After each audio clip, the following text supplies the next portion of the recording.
할렐루야. 내 영혼이 잘되고 범사가 잘되고 강건하시기를 축원합니다.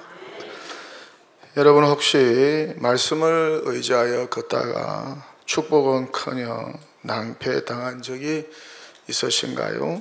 원하는 축복과 성공은 오간데 없고 실패와 고난으로 점철된 힘겨운 경험을 해보신 적이 있으십니까? 여호와의 말씀을 의지하여 믿음으로 걷는다면 당연히 좋은 일이 일어나야죠.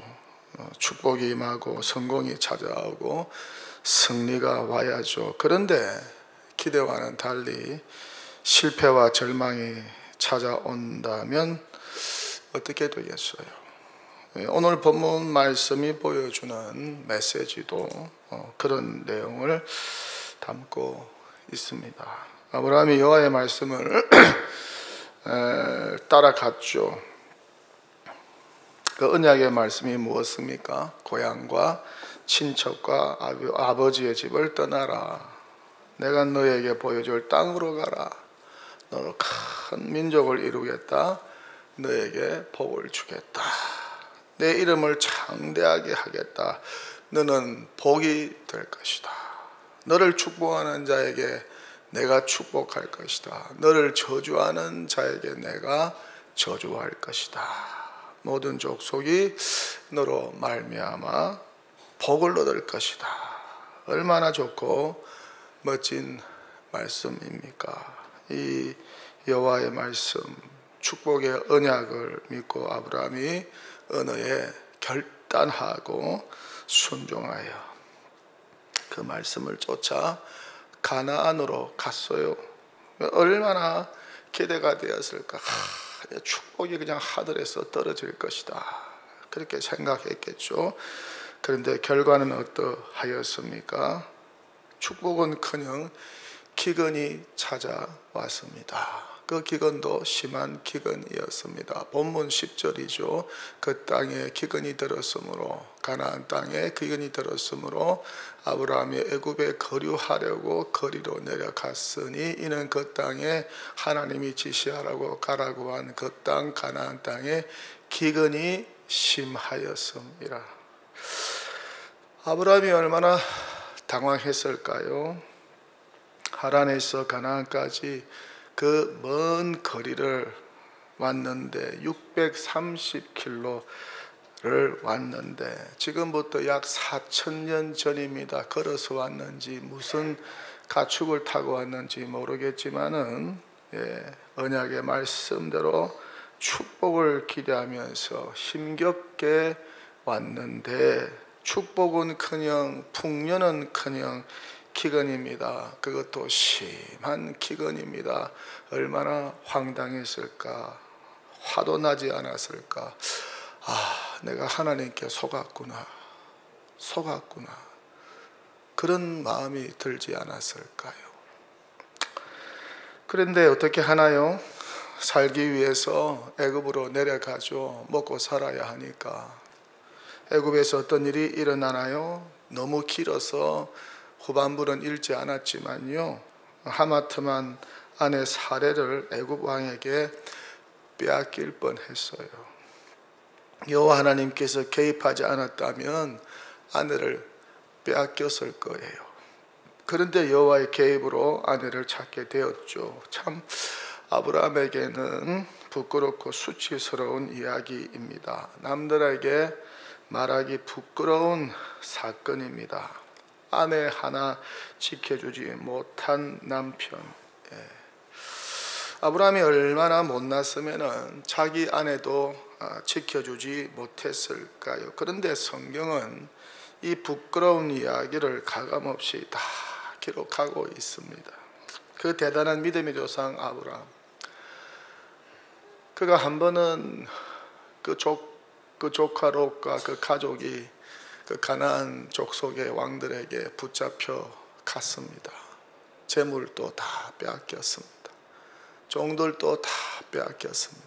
그 말을 듣고 아브라함이 자신의 사병 318명을 데리고 그곳으로 가서 롯과 그의 가족 그 재물을 다 구출해 왔습니다.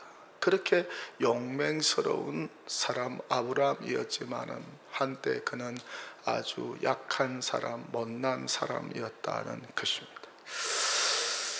그런 그가 어느 해 자기 혼자라도 살겠다고 몸부림을 쳤어요. 아내 사레를 누이라고 애굽 사람들을 속였어요. 이유는 사레의 인물이 너무 아리따워서 일로 자신이 공경에 처할 것 같으니까 거짓말을 한 것이죠. 그런데 이것이 더 화근이 되어서 어떻습니까? 애굽 왕이 사레의 미모에 반해서 아내로 맞이한 것입니다. 애굽 왕이 너무 좋아서 아브라함 누이와 결혼한다고 해서 많은 재물도 아브라함에게 제공했습니다. 참 이런 부끄럽고 처군이 없는 일이 애굽에서 일어났습니다. 하지만 어떻습니까? 여호와께서 아브라함을 도와서 사레를 애굽 왕에게서 빼내고 일로 여호와께서 애굽 왕과 그 집에 큰 재앙을 내리셨어요. 너를 저주하는 자에게 내가 저주하겠다. 이후 아브라함은 큰 재물을 얻어서 다시 가나안으로 올라가죠. 오늘 다 읽지 않았지만 창세기 12장의 전체 내용입니다. 문제는 무엇입니까? 아브라함이 여호와의 말씀을 쫓아 가나안으로 갔는데 그곳에서 처음 만난 것이 풍년이 아니라 기근이었다는 것이죠. 말씀을 순종하고 따라간 결과가 풍년이 아니라 기근이었다는 것입니다. 그것도 심한 기근이었다는 것입니다. 이 기근 때문에 어떻습니까? 애굽으로 내려가서 아브라함이 허물과 실수로 아내 사레를 빼앗길 뻔하였고 여호와께서 도와서 사레를 애굽 왕에게서 다시 찾게 되었고, 그런데 이 일로 뜻하지 않게 아브라함이 많은 재물을 얻게 되었고 그리고 다시 가나안으로 올라갔다는 것입니다. 가나안에서 애굽으로 내려갔다가 생각지도 않게 부자가 되어서 가나안으로 다시 올라온 것입니다. 언약의 말씀을 쫓아가다가 기근도 만난다는 것입니다. 언약의 말씀을 쫓아가다가 기근도 만난다는 것입니다. 언약의 말씀을 쫓는다고 항상 풍년이 오는 것이 아니라는 것이죠. 항상 성공과 승리가 보장되는 것이 아니라는 것입니다. 항상 좋은 일만 생기는 것이 아니라는 것입니다. 순종의 삶을 살아도 말씀을 따라 살아도 첫 술에 배부를 수 없다는 것이죠. 언약의 말씀을 쫓다가 기근도 만나게 된다는 것입니다. 이 사실을 명심하여서 말씀을 쫓다가 믿음으로 살다가 크고 작은 기근을 만나더라도 우리는 어떻게 해야 할까요? 낭망하거나 절대 절망해서는 안 된다는 것입니다. 믿음의 여정의 기근이라는 것은, 크고 작은 기근이라는 것은 당연하다는 것입니다. 하지만 어떻습니까? 언약의 말씀을 쫓아가다가 만나는 크고 작은 기근, 이 기근은 언약의 말씀이 성취되는 한 과정에 불과하다는 것이죠. 마지막 결과가 아니라는 것입니다. 9회 말이 아니라는 것입니다. 18홀 끝난 것이 아니라는 것입니다. 한 과정에 불과하고 한 여정에 불과하고 한 토막에 불과하다는 것입니다. 이 사실을 명심하고 믿음의 길을 걸어야 해요. 기근 때문에 낭망하거나 시험에 들지 말자는 것입니다. 오히려 이 기근이 우리의 생각과 달리 전화위복이 될 수도 있어요. 합력하여 선을 이루는 놀랍고 신비로운 사건이 될 수도 있다는 것입니다. 그러니 믿음의 여정 중에 만나는 기근, 말씀을 따라 살다가 만나는 크고 작은 기근 앞에서 너무 놀라지 말자는 것입니다. 시험 들지 말자는 것입니다. 오히려 당연한 것으로 여기자는 것이죠. 성경을 펼쳐보면요, 기근을 만난 위인들이 많아요. 요셉도 꿈을 찾아 믿음의 길을 걷다가 종살이 옥살이라는 기근을 통과했습니다. 야곱도 20년 타양 생활이라는 모진 기근을 통과했습니다. 이후에 그는 고향으로 돌아왔지만 사랑하는 아들 요셉을 잃는 또 다른 기근을 통과해야 했습니다. 모세도 40년 미디안 광야 생활이라는 큰 인생 기근을 통과했습니다. 나무야 롯도 기근을 통과했죠. 남편을 잃은 기근, 아들을 잃은 기근을 통과했습니다. 다윗도 기근을 통과했습니다. 사울 왕의 눈을 피해서 10년 이상을 도망 다녀야 했죠. 긴 인생의 험난한 기간이었습니다. 사도 바울도 마찬가지여서 여러 종류의 기근을 그는 통과했습니다. 참 이런 가운데 그가 죽지 않은 것이 기적이고 은혜였다는 것입니다. 먹지 못해서 굶주린 적이 한두 번이 아니었어요. 우리 예수님도 기근을 통과하셨어요. 십자가의 기근 통과하시고 공생의 3년이라고 하는 모든 인생 기근을 통과하셨어요. 가난의 기근도 통과하시고 배신의 기근도 통과하시고 억울함의 기근도 통과하시고 여러 종류의 인생 기근을 우리 주님께서 다 통과하셨어요. 기근이 무엇입니까? 무엇인가 결핍된 상태죠. 무엇인가 굉장히 부족한 상태 아니겠어요? 기근이라고 하는 단어 말 그대로 하면은 흉년으로 인해서 식량이 부족하여서 사람들이 굶주리는 상태입니다. 굶주려 보셨어요? 그래서 기근의 때는 어떻습니까? 양식이 턱없이 부족합니다. 그러다가 자기가 낳은 애까지 잡아먹죠. 비유적으로 인생의 기근이란 무엇일까요? 문학에서는 단순한 배고픔을 넘어서 생존의 위협, 사회적인 혼란, 인간성의 상실까지 상징적으로 나타내고 있습니다. 성경은 문학으로 되어 있지 않습니까? 기근을 통해 사람들은 고통을 받습니다. 그렇다면 개인이 겪는 인생 기근이란 어떤 것들이 있을까요?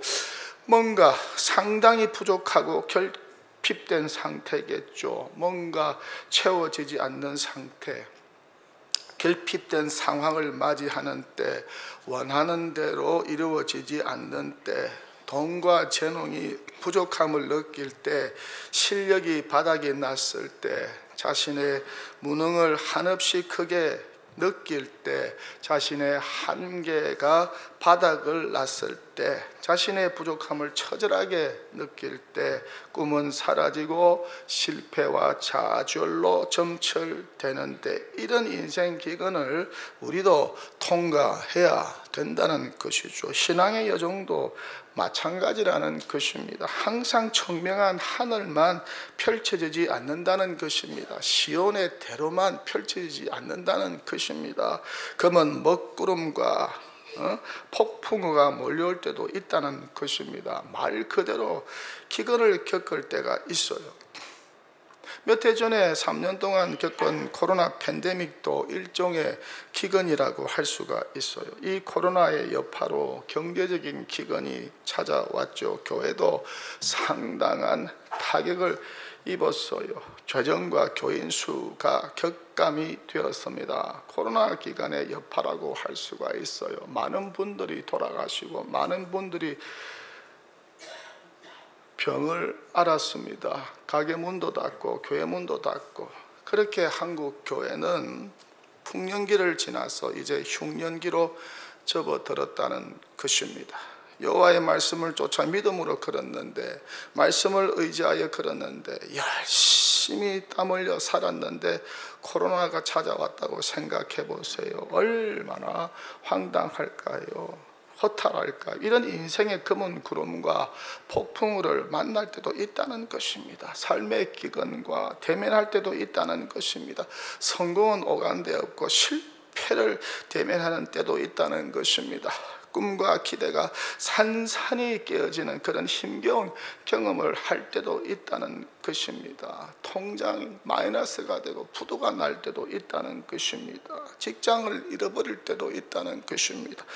늘 잔잔한 갈릴리 호수 위에서만 배를 탈 수 없다는 것이죠. 폭풍을 만나 배가 뒤집히는 상황도 만난다는 것입니까? 배가 뒤집혀서 물에 빠집니다. 누군가가 나를 도와주지 않으면 내가 살 수 없는 그러한 위기 상황을 만나게 된다는 것입니다. 그러니 어떻습니까? 기근의 때는 우리의 심령이 새롭게 거듭나는 때라는 것이죠. 풍년기에는 몰랐는데 기근의 때가 되니까 모든 것이 드러납니다. 실상이 드러납니다. 심령이 빨가벗겨집니다. 그렇게 자신의 실상이 그대로 드러나는 것입니다.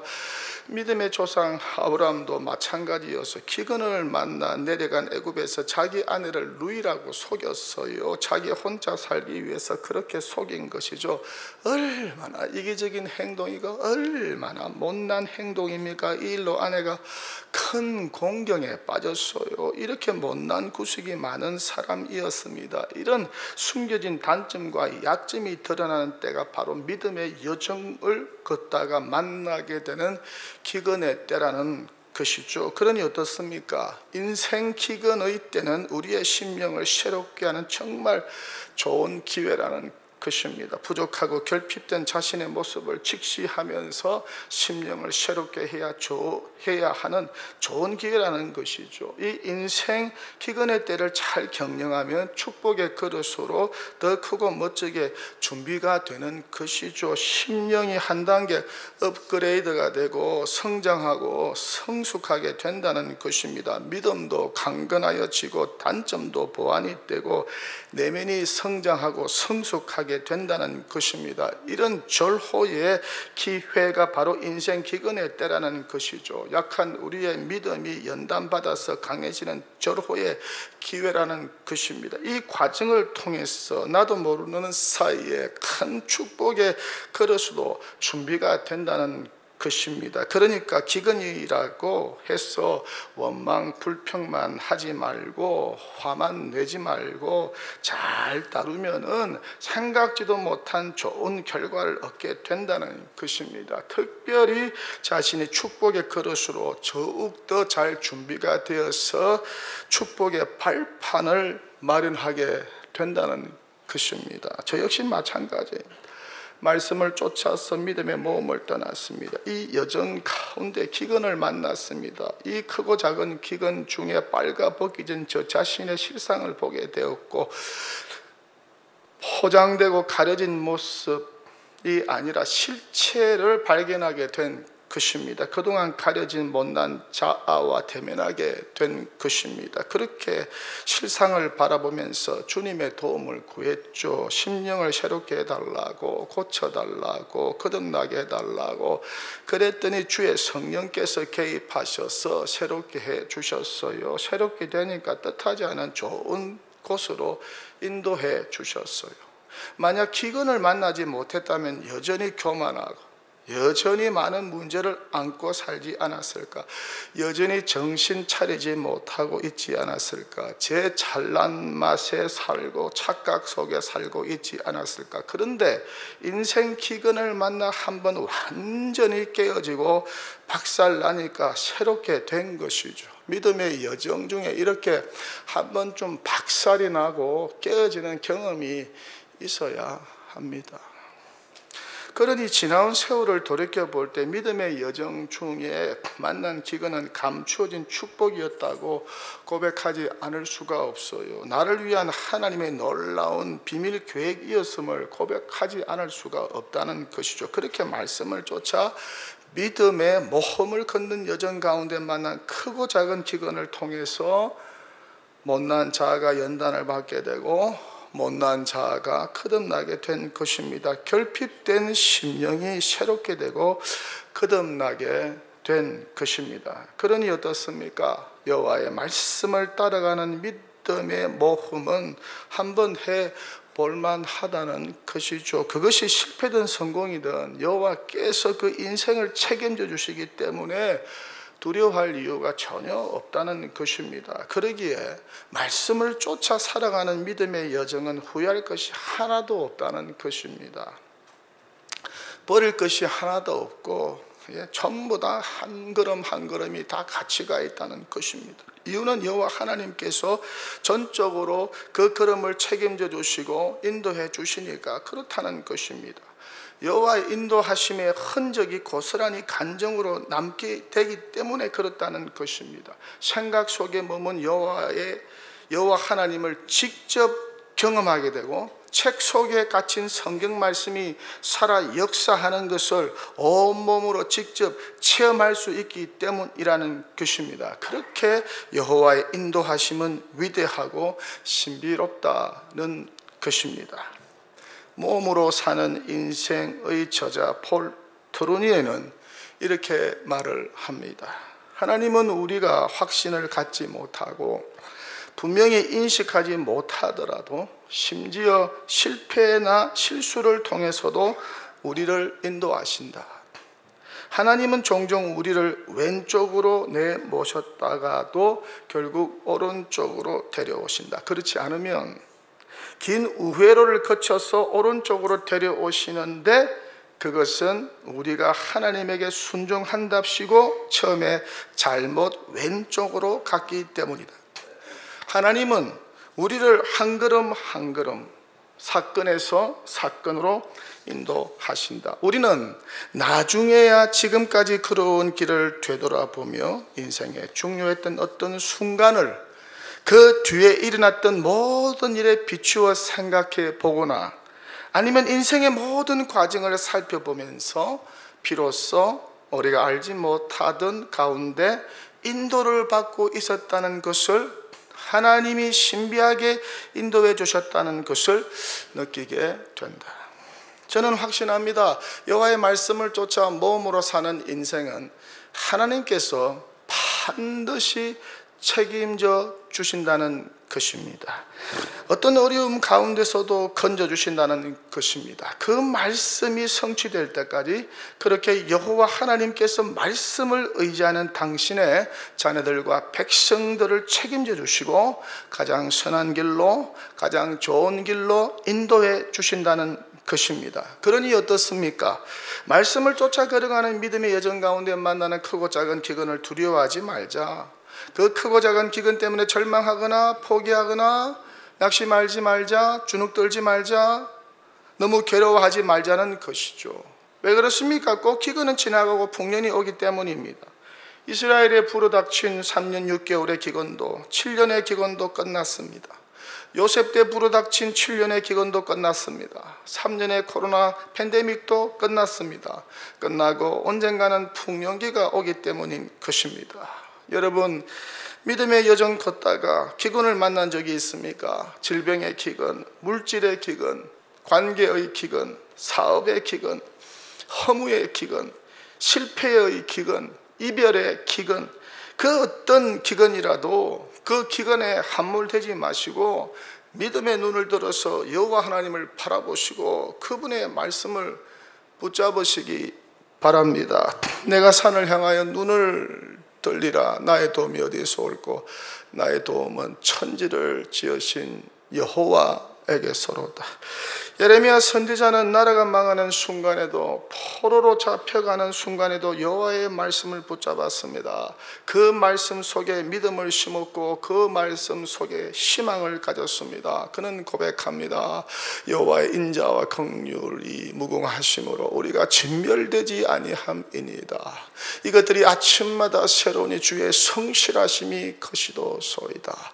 내 심령에 이르기를 여호와는 나의 기업이시니 그러므로 내가 그를 바라리라 하도다. 저 역시 어느 해 창세기 12장 1절에서 4절 말씀을 붙잡고 믿음의 항해를 하다가 모험하다가 크고 작은 기근을 만났을 때 매일 성경을 펼쳤습니다. 성경 속에 얼굴을 파묻었습니다. 그랬더니 그곳에 빛이 보였습니다. 말씀으로 다가오시는 주님을 만났습니다. 그 주님께서 비추시는 말씀의 빛을 따라 기근을 통과했습니다. 했습니다. 그리고 그 빛의 인도를 따라 믿음으로 걸었습니다. 그랬더니 여기까지 오게 된 것입니다. 주의 말씀은 내 발의 등이요 내 길의 빛이니이다. 환난과 우환이 내게 미쳤으나 주의 계명은 나의 즐거움이니이다. 인생의 기근을 만난 칭기스칸이 누군지 아시죠? 성경의 인물은 아닙니다.